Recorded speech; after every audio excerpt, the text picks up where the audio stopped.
Vertebrates, Module 3, last one. Hierarchy of control methods. So what order should you try and control things? So first you should try and proof things. Second, denial of food and water. Third, remove harbourages. 4, trapping. Alfructulose, whatever. That starts getting red because you're using chemicals. Phosphorine gas. FGARS, which stands for first generation anticoagulant rodicides, and then SGARS, which stands for second generation anticoagulants rodicides. So you get to someone's house and they've got a rat problem. So can you proof things? So are they getting in through a hole in the wall? Proof it. Cover it up. No more rats. If you can't do that, are they leaving bird seeds or do they have a pond? Denial of food and water. So remove the reason for them coming there. Third, remove harbourages. So proofed something. You've moved the food and water. And you've got a big pile of rubbish in the garden. So, okay, that's a harbourages. They're going to be hiding in those places. Remove them. Fourth, trapping. So, proofing stuff, taking away food and water, removing the rubbish for harbourages, cages down, trap them. Then, alfructulose, phosphorine gas, FGARS, which is first generation anticoagulant rodicides, and then SGARS, which is second generation anticoagulant rodicides. The basic principles of pest control. So it's to exclude, restrict, destroy. And as a result, the result of each of these should be recorded and monitored. So exclude, restrict, destroy. Exclude, restrict, destroy. Basic principles of pest control. Exclude, restrict, destroy, and record everything. So the result of the above should be recorded and monitored. Recommendations. So being proactive. Proactive recommendations. So prevent activity occurring by proofing, removing potential harbourages, cleaning and hygiene. So being proactive is by proofing the house, removing harbourages, places for them to go, keep clean and hygiene. Reactive. So reactive recommendations are if there's an existing problem. So you would install traps or poison or something. So proactive is by preventing, so proofing things, removing potential hiding places, harbourages, cleaning and hygiene. And reactive is for an existing problem. So that's when you'd install traps or poison or whatever. One of the main principles behind pest removal aims for prevention over eradication. Prevention over eradication. So it poses fewer risks to public health and the environment and non-target species, and protects species that may reside in the area. So you'd rather prevent than eradicate. Methods for management. So with rodents, the methods for managing them, how you manage rodents. So you need good hygiene and regular removal of waste will help discourage activity and a reinfestation. So hygiene. So when it comes to hygiene, because rats are neophobic tendencies, which means they don't like anything new, if you're using traps or chemicals to reduce the infestation, to get rid of the rats, then you might need to maintain the hygiene levels, so keep them as they are for a short period of time. Otherwise, it will disturb the rats during the treatment. If you are using chemicals in the form of bait, sometimes you might need to reduce the amount of food available to the rodents to encourage them to take the bait. So if you have other types of feed you put down, you might need to stop that for a while. So it means the only other real food is the bait. So reduce the amount of food available. It will also, when it harbourages areas, so if there's an area like a pile of rubbish that needs that where the rats go, you might need to keep it there until you finish the treatment, because if you move it, then the rats will just go somewhere else but stay in the area. So you might need to maintain the level of hygiene so as not to disturb the rats. You might need to reduce the amount of other food available so they are more likely to go for the poison. And don't disturb the harbourages until the treatment's finished so they don't run off somewhere else. Waste, so methods of management waste. Same thing as hygiene, so waste is the other section. House mice are generally only active internally, so it's important that internal waste bins are emptied on a regular basis and have them secured where possible. So inside a house, regularly empty the bins. Rats are active inside and outside, so you need to, again, outside, make sure the bins are secure and clean.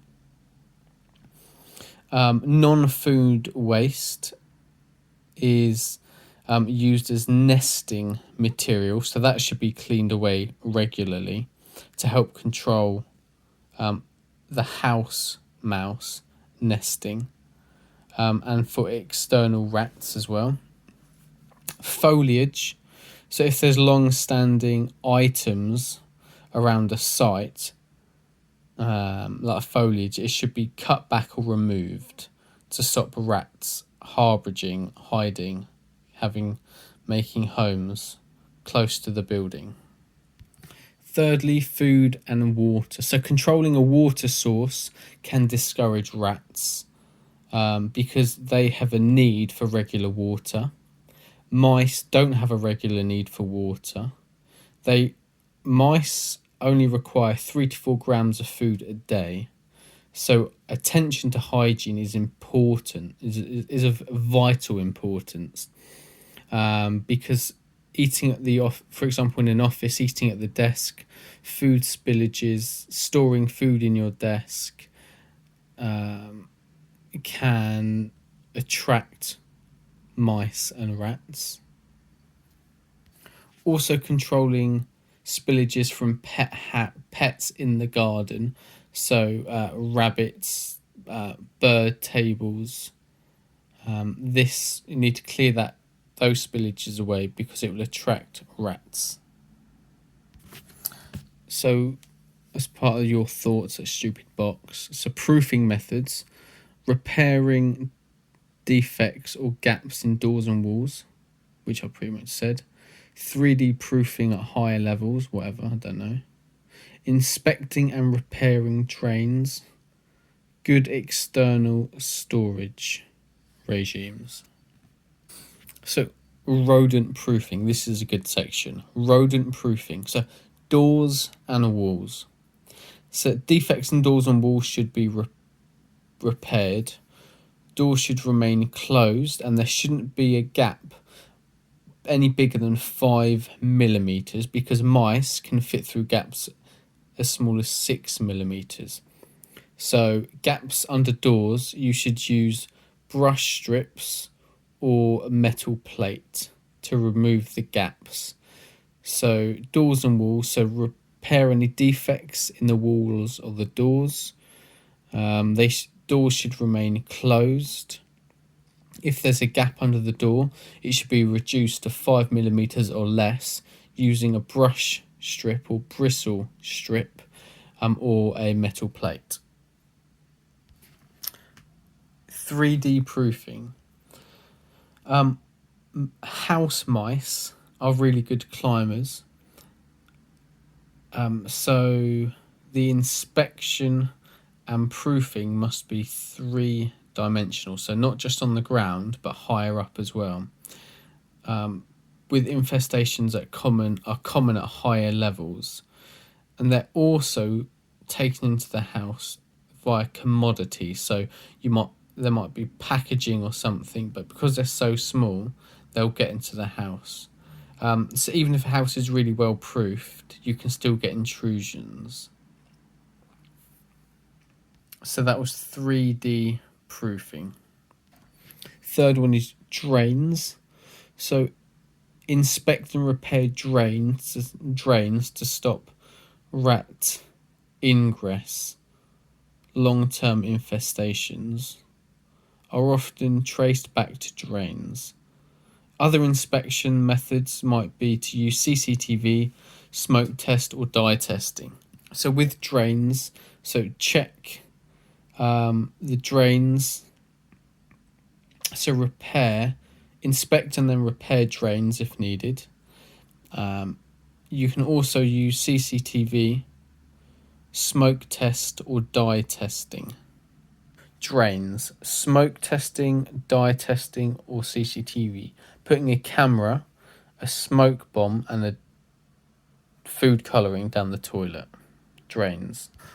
Fourth one is storage. So you need good external storage regimes.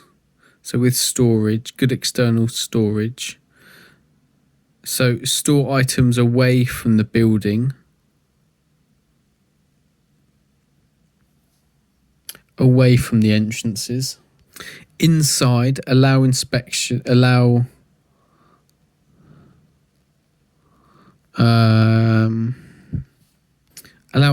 to the floor and wall junction. In warehouse areas, rotate stock, not only date order but around the building. So move stock around, because rats with neophobia, it's likely to put them off because they won't like things when they keep changing. They won't feel comfortable, they feel uncomfortable, and it would discourage. So with rats with neophobia, that won't necessarily work with mice, but a good stock rotation will flag up an infestation.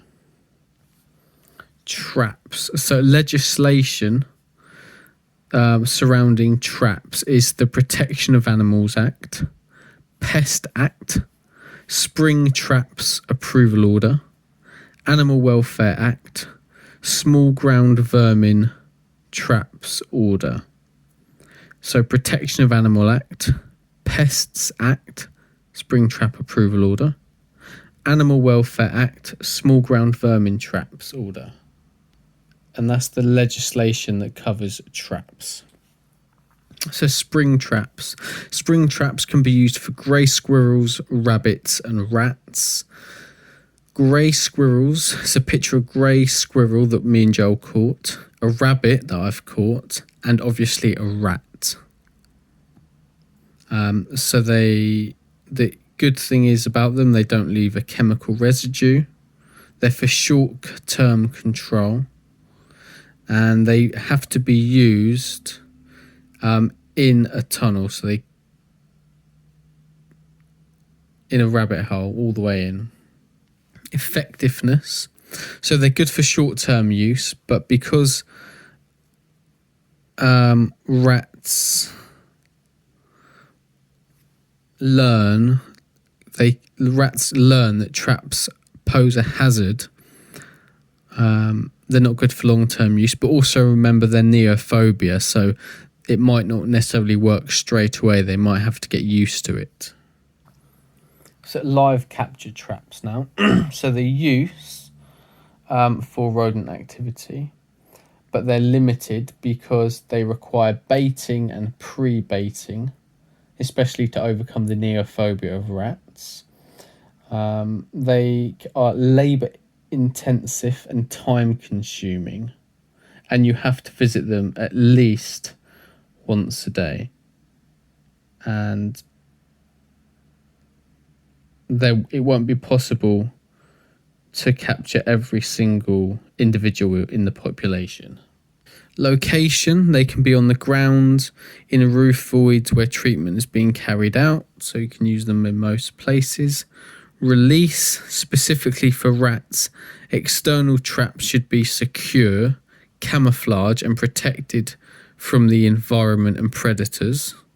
In all cases, trapped rodents must be humanely dispatched, and non-target species should be released as soon as possible.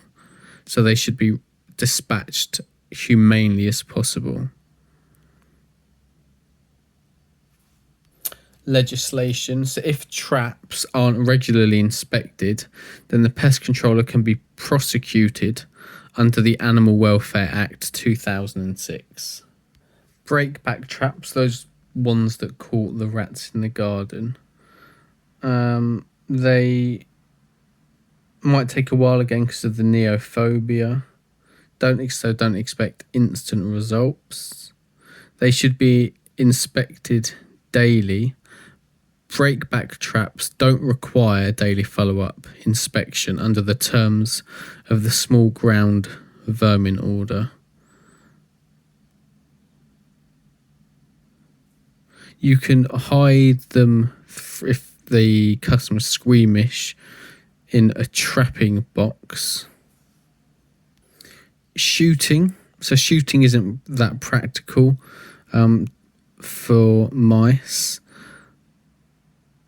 but it might be all right on the occasional rat problem. To kill high population as a culling. So you can use shooting as a culling with a high population in a rural or agricultural setting, but the chances are migration and breeding are probably going to rapidly up the numbers, so they'll reproduce again quite quickly. You need to fix the food source. That will stop the population. Also, you can't really do it in urban areas, and if you shoot the animal but it doesn't die, it's not a clear kill, then the legislation of the Wild Mammal Protection Act 1996 may be breached. Gassing. So with house mice, gassing isn't allowed, not an option for invertebrate female. So house mice are normally found in buildings. You can't gas, are not an option for. Gassing is not an option, and invertebrate fumigants are not registered against mice in the UK, so you can't use gas against mice in the UK inside. If you can find a rat burrow, a burrow for the common rat, then you can use phosphorine, gases with phosphorine, but it's got to be 10 metres away from a building.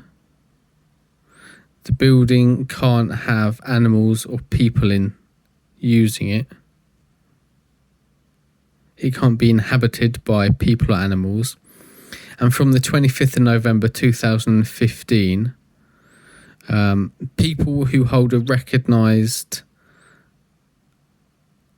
accredited qualification in the safe use of aluminium phosphorates to control vertebrates are permitted to conduct gassing work. Glue boards. So glue boards pose little risk to non-target species when used inside. They capture the rodent alive. The rodent should be separately humanely dispatched. And if the controller isn't capable of a humane dispatch, then you shouldn't use the glue board, because otherwise you're not allowed to leave the animal to die on it, because you'd be in breach of the Animal Welfare Act 2006.